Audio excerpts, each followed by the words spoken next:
Well, more than 9 months into the Trump administration's immigration crackdown, roughly 220,000 people have been arrested by ICE agents. That number comes from new data shared by the University of California, Berkeley, as part of its deportation data project. It also found that nearly 75,000 people who were arrested have no criminal records.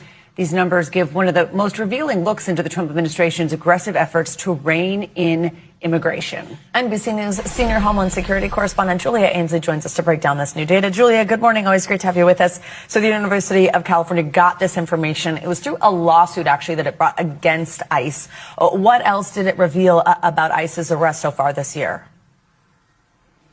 Yeah, they've been able to get a lot of this information that ICE stopped posting publicly. Every once in a while, we'll get a press release when they have something they want to tell us about, maybe a high-profile person or someone with a criminal record they have arrested.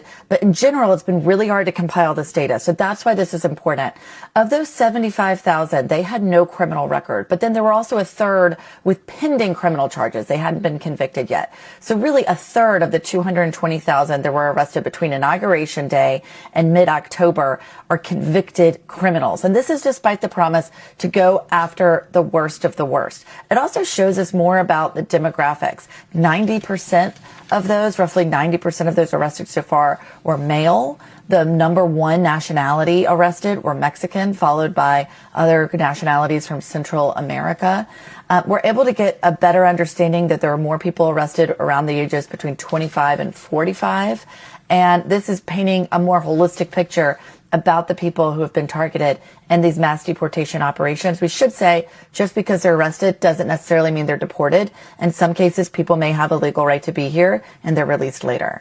So, you just said the Trump administration keeps insisting they're targeting only the worst criminals. The numbers appear to contradict that. What is the Department of Homeland Security saying or reacting to this new data?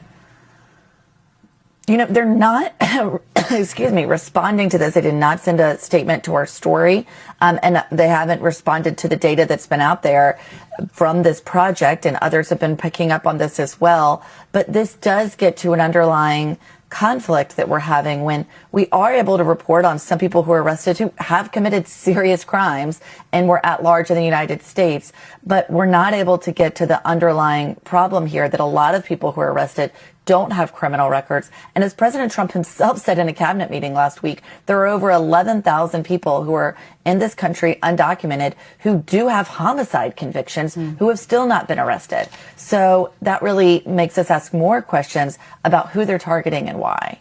Well, more than